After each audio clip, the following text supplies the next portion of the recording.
G'day everyone, it is Jai, that Aussie metal guy here with Crannk.com. So today, tonight, wherever you are in the world, or the underworld, I'm stoked to be joined by Gaspard, Verge, guitarist and bassist for the dark and twisted death metal force that is Gorotica. These guys have gone from the cannibal serpent to the connoisseurs of human flesh.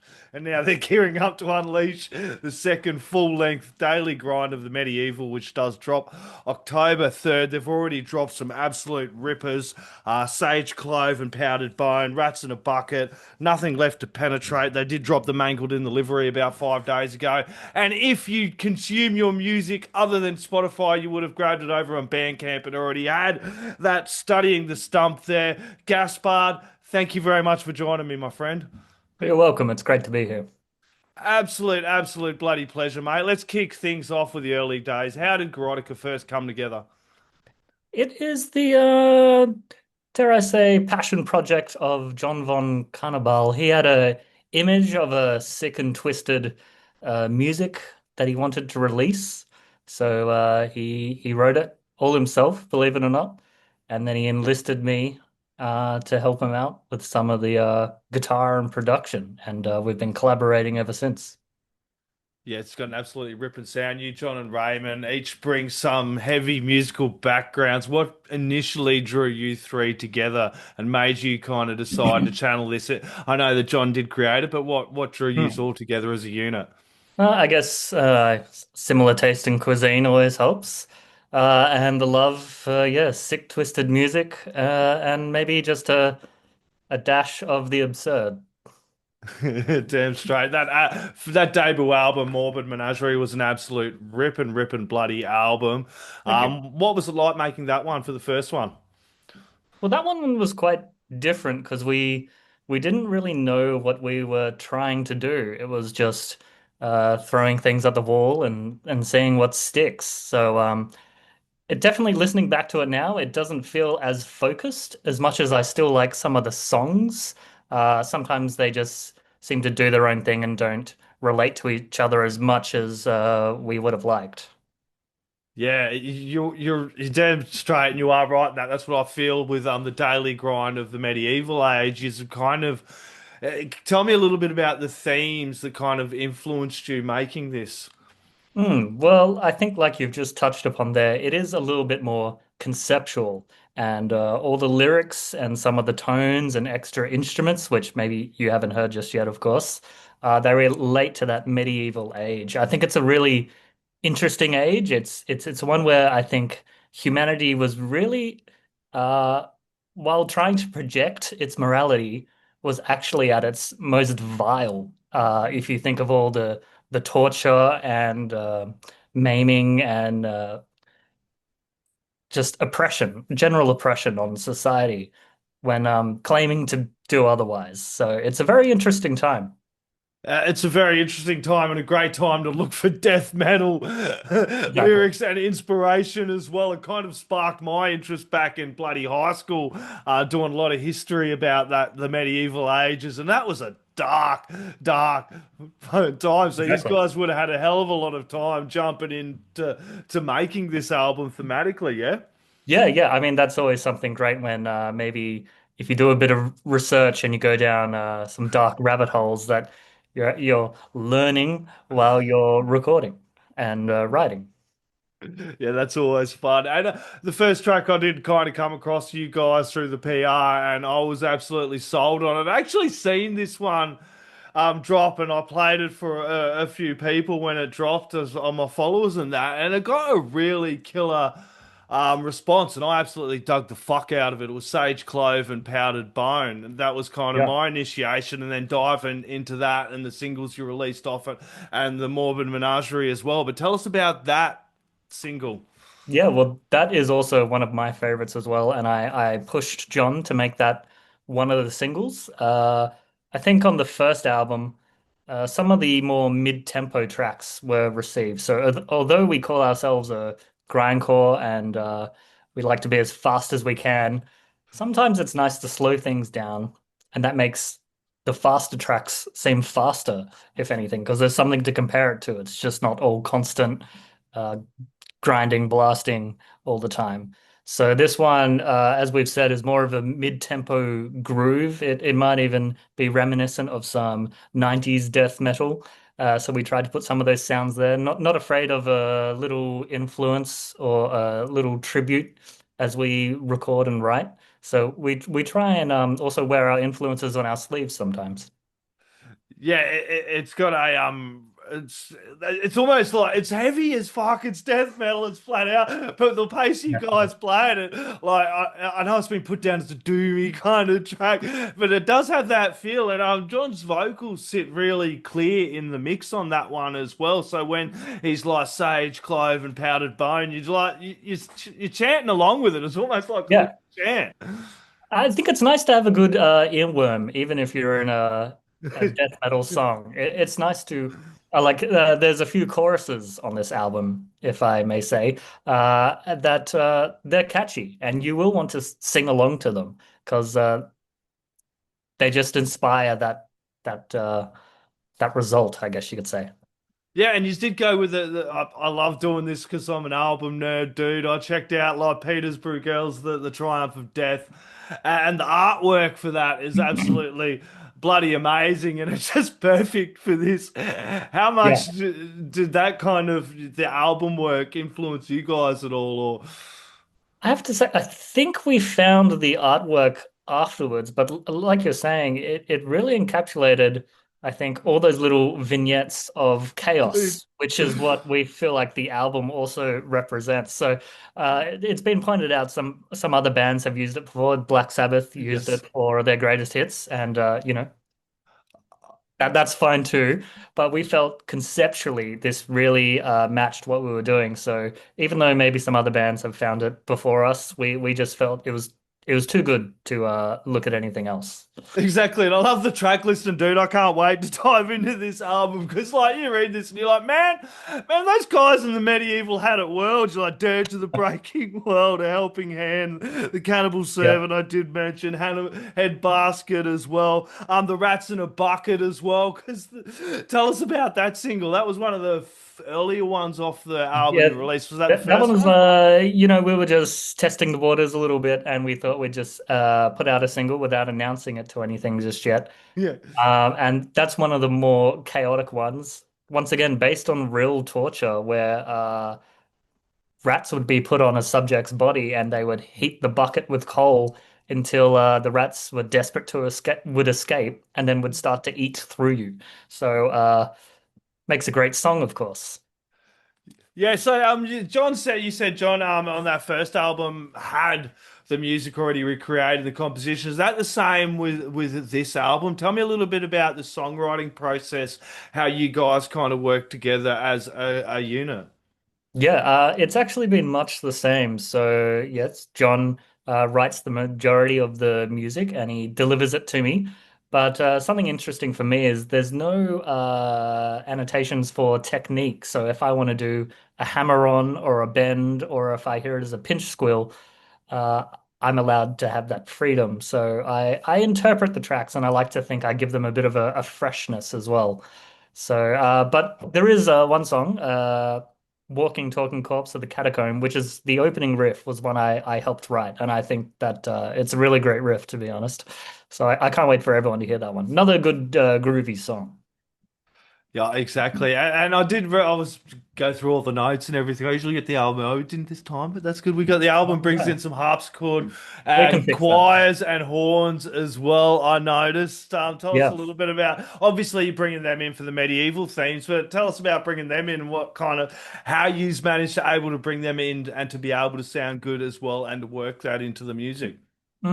That's something where, yeah, like I was saying, we were trying to have a more concise theme to the music, and we thought some of these other instruments would really complement that. Harpsichord being a pretty obvious one. It's only in there very briefly, but I think it really adds to the piece, along with the trumpet as well. It's almost like a bugle the way we were using it, and you'll definitely think medieval when you hear it.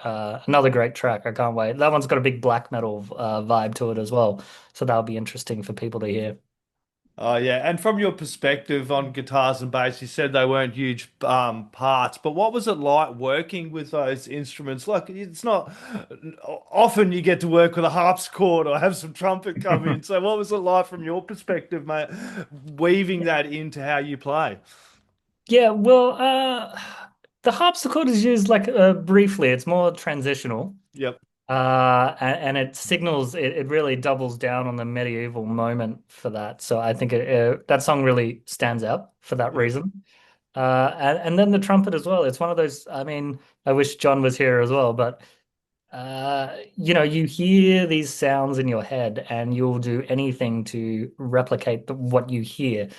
So if it's trumpet, if it's harpsichord, there's a big bell in one of the songs. There's these. I like to think the monk choir, I call it. Uh, there's a lot of interesting flavors just to spice up different sections of the album to keep you enthralled. Yeah, and you did manage to actually get a film clip as well, which I did mention as well. Sage, Mm, clove, and powdered bone. Not don't want to fuck that up. that's correct. It is a grim ritual feast, hooded mugs, cadavers, the whole deal. What was it like making the film clip for this? And it did come out very well, by the way. Well, thank you. Yeah, that was a very fun one. We looked to the lyrics for inspiration, and when it called upon this sorcery of reanimating a dead body to feast upon it again, we thought uh, we liked the song, and not only that, that the lyrics would make for a great video clip. So yeah, finding all those props and the candles and putting it all together was very satisfying, and I'm quite proud of the result of myself. Yeah, and as a band, how important is the whole aesthetic that you guys are going Uh, for as well, dude? Because it does add that kind of certain mystique to it as well, dude. I think if we were putting this music out and we were just wearing our board shorts, it might not work. So I Still think it burn. does. Yeah, yeah, it does call for that extra theatric look, and I think it's fun to dip into as well and just enhance the music. Oh, damn straight, man. And with the album set to drop October 3rd, you did just drop that Mangled in the Livery. I do want to talk about that. That dropped about Yeah. 5 days ago. Tell me about that track, man. Yeah, another pretty chaotic one. It's got one of my favorite riffs on the album actually in the middle, and also one of the fastest grinds as well just after that. So that's another really fun one to play. Dude, it's absolutely brutal, man. Listen to some of these blast beats and these hammers, like Mm. Morbid, man. I was like, man, this is just insane. And you guys have this really, I love death metal, dude. And like, I had a whole bunch of interviews set, and like, it was uh, good band. No shade intended. But like, I was listening to you guys for this interview, and I had to listen to them, and they were like, a little bit slower, and I just couldn't do it. Oh man, I just can't do this, dude. Yeah. But what's it like playing with that intensity as well? Because you do have that really great intensity and that energy that just kind of fucking hooks you, man. I found myself just wanting more of it as well. I couldn't go back, but that's me with death metal That's anyway, great. in general. Yeah, I think something you've touched upon the intensity and how extreme we want to be. That's something I find in heavy metal where maybe your first album you set a standard, but then on the second album you want to beat that and compete with it and increase everything you do to make it more intense. So I feel like we've done that. And I think another part is I try and learn and record the songs quite quickly. So I think there's always that freshness to it. There's an excitement every time I'm recording because I'm just still figuring out myself. So I think that translates to the listener as well. What did your approach to playing it all change this time around, following on from the first one and the lessons you'd learned out of that? I think the approach was the same. Like I said, learning the songs quite quickly and recording them. Getting it, yeah. Yeah, but the change was trying to make it sound better. I think this one sounds a lot better. I think the Yep. production is more interesting, the way we layered some of the vocals, and like we've touched upon, getting those extra instruments in as well. I think that's what has really taken it to the next level.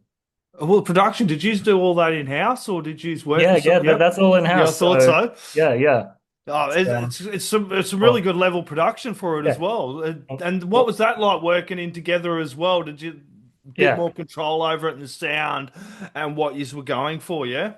Yeah, I think that's something when you record it yourself, you can take as much time as you want with it. Sometimes that works for you, and sometimes it works against you.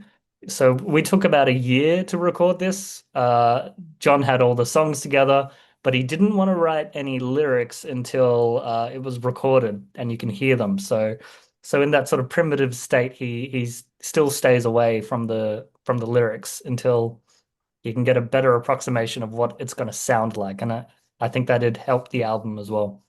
Yeah, and I got to ask, what's the plans with playing live? You guys, like, I know you're playing both instruments, and it's a bit hard for you Yeah. to play Yes. it at once. Are you looking to kind of expand at some point, get an extra acolyte for a live shows or something? Well, not at this moment. I think we like the mystery, to be honest. So Yeah. we don't want to spread ourselves too thin. I think the recording is sort of the creative output we're most interested in. Yeah, and that being said, where's the best place people can get along and support you? I know I mentioned Bandcamp, but that's like where else? Like just Bandcamp's a great one, and guess what? We also have Facebook and Instagram, like any other band. YouTube is great because we've just dropped those video clips, and we've got a few more videos planned as well. So hopefully we can be releasing those soon as well. But always just find us online. But Bandcamp is probably it's really great.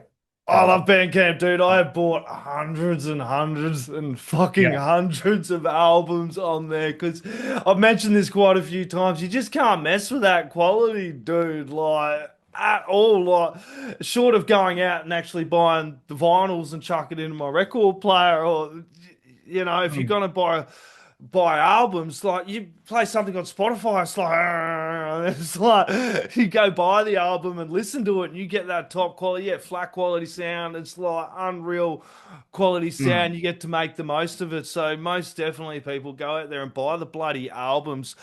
For you, most personally, Gaspard, there, what are you most proud of about this album, and what do you hope fans take away from Daily Grind of the Medieval Age?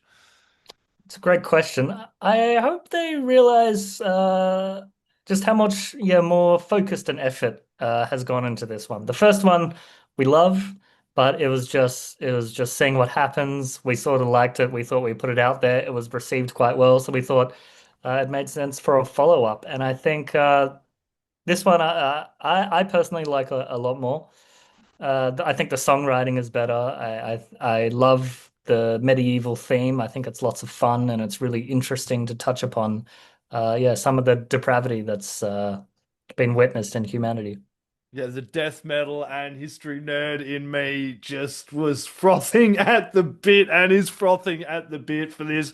Gaspard, thank you so much for taking the time to chat, mate. To You're everyone welcome. watching, Daily Grind of the Medieval Age does drop October 3rd.